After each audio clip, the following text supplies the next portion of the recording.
Ladies and gentlemen, welcome to Linguaprof Teacher Trainings again. My name is Peter Sabo. I'm the founder and CEO of this language training center. I also provide teacher trainings for our English teachers. Today, a few words about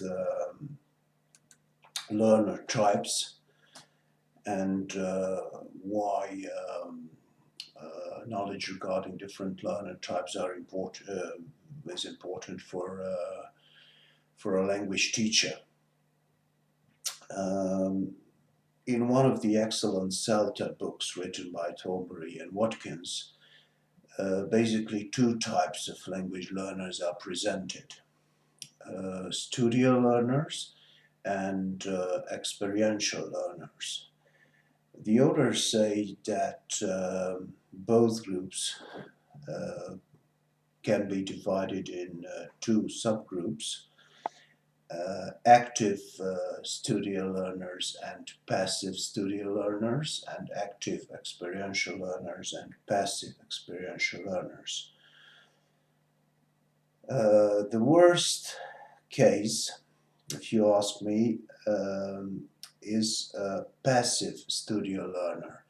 Studial learners in general like formal learning, like to study on their own, want to know rules, they want a lot of written practice, and all their learning is usually concentrated on learning rules perfectly and finding answers to their questions, and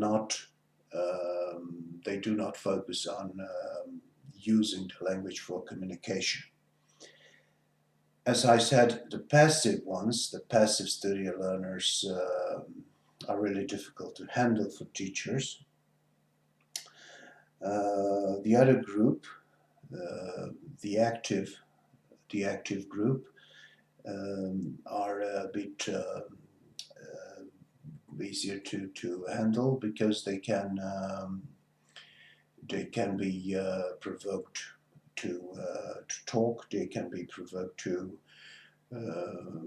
spoken interaction, though of course they will prefer individual study. These learners rely on the teacher. Usually they expect instructions all the time, and they expect to be managed in their learning process. Experiential learners, on the other hand, are those who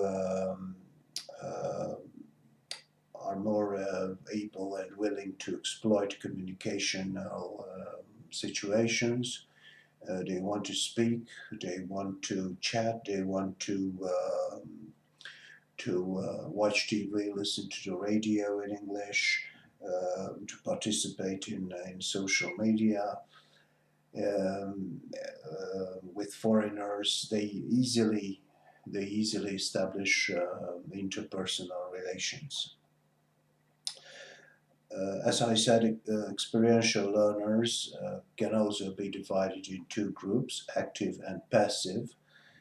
Though the passive ones, passive experiential learners, can quite easily be developed into active ones, because the key role of the teacher and the key role of the learning and teaching process in itself is to perfect communicative skills.